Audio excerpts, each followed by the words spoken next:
for Spirit Week, it's Superhero Day. And so we had to create your own superhero. So can you see what's on my glasses? They're little stop signs, but they have clocks on them because I think it would be great to be a superhero that can stop time. Can you imagine how great that would be? You can just like time out, stop time, go take a nap. You can stop and like go do your chores and then come back to playing. Whatever you want to do, you could just stop time. And so I also have, oh, gotta stand up so you can see it, a super cool shield plate thing with my stop sign and lightning bolts to be able to stop time wherever I want it. And you know who else I brought? My trusty sidekick, Killer, and he's wearing his trusty sidekick cape. He's got his little clock stop sign on his cake and on his cape, not his cake. He wishes he had cake. And we're going to read you a story about superheroes. I don't have a superhero book. I had to do it a little bit differently. So hopefully this works. I'm going to share my computer screen with you, and I'm going to read to you what's on my computer screen. And I hope that you can see it. So here we go, I hope. All right, so hopefully at this point you can now see that we're going to read a story about the Incredibles. Mr. Incredible was a superhero with special powers. His greatest fan was a boy named Buddy. Buddy wanted to be a super too. He invented rocket boots that allowed him to fly. He even asked Mr. Incredible if he could be his sidekick. But Mr. Incredible told Buddy that fancy boots didn't make someone a super. Supers were born, not made. Mr. Incredible married a super named Elastigirl. She could stretch into any shape. One day, Mr. Incredible saved someone who did not want to be saved.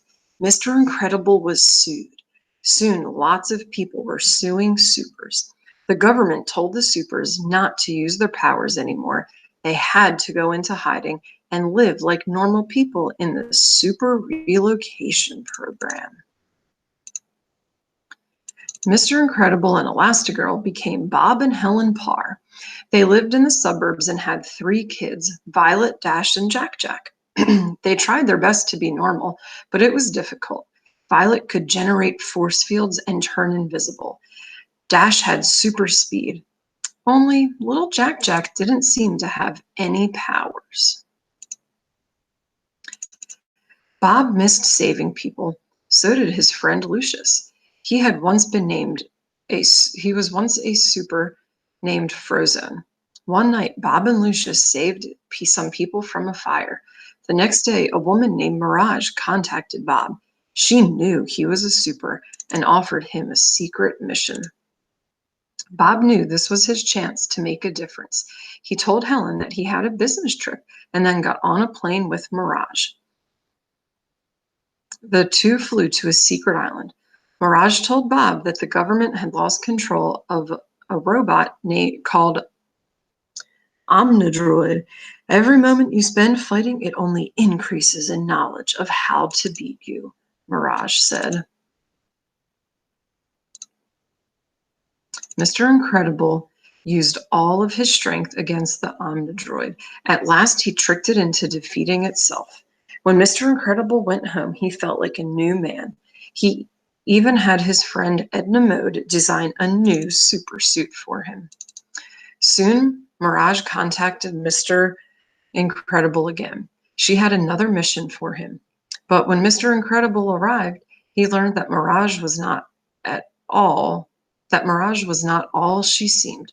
Her boss was Buddy, the boy who wanted to be Mr. Incredible's sidekick. He was all grown up and went by the name Syndrome.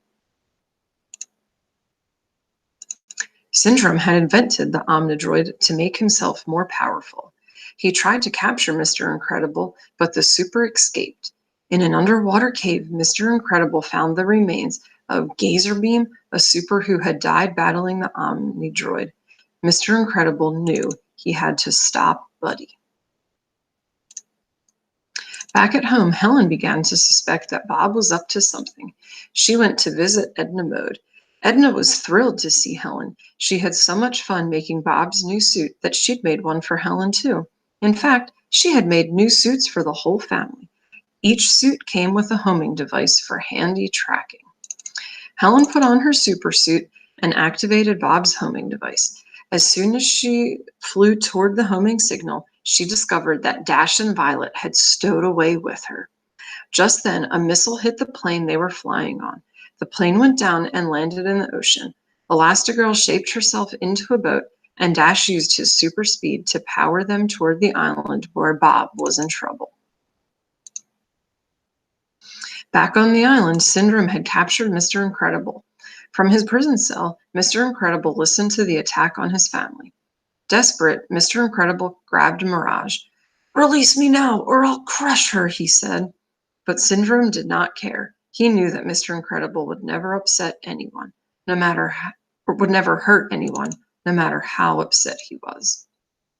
Meanwhile, Mr. Incredible's family arrived on the island. Elastigirl brought the children to a cave. She told them to stay put and then left to find their father. Suddenly, a huge ball of fire filled the cave. Dash and Violet fled. The fire was the rocket exhaust from Syndrome's base. He had launched his Omnidroid toward the city. Oh no.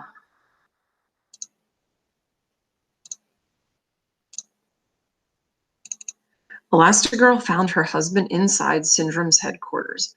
Mirage was angry that Syndrome had been willing to let Mr. Incredible hurt her. Realizing how evil Syndrome was, she let Mr. Incredible go. Mr. Incredible and Elastigirl raced to Violet and Dash. She had been surrounded by Syndrome's guards. Together, the family fought off the henchmen.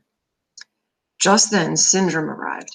He used an Amoeba ray to freeze the supers. Then he flew off toward the city, where his Omnidroid was already wreaking havoc. He planned to defeat the robot in front of the whole city. Then everyone would think he was a hero. Violet used a force field to break the Amoeba ray's hold on her. She freed the rest of her family and flew to the city. When they arrived, the Omnidroid was destroying everything. Syndrome tried to use a remote control to stop it, but the robot had become too powerful. It knocked Syndrome out. It was up to the supers to save the day. Individually, they were awesome, but as a team, they were unstoppable. Their old friend Frozone showed up, and together they defeated the Omnidroid. The people of the city cheered, glad that the supers had returned.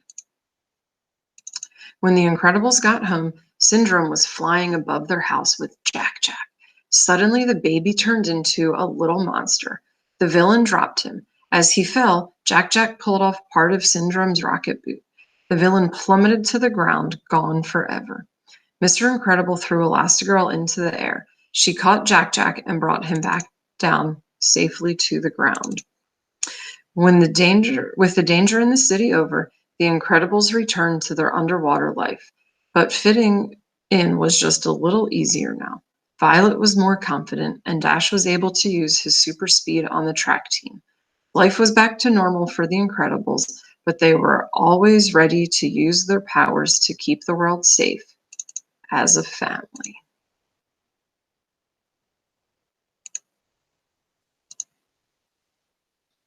The end. I hope that you guys enjoyed that story, and I hope that Mama lets you guys dress up like superheroes, whether it's one that you make yourself or just when you get dressed, you can put on one of your superhero costumes. I love you guys. I'll talk to you later. Bye.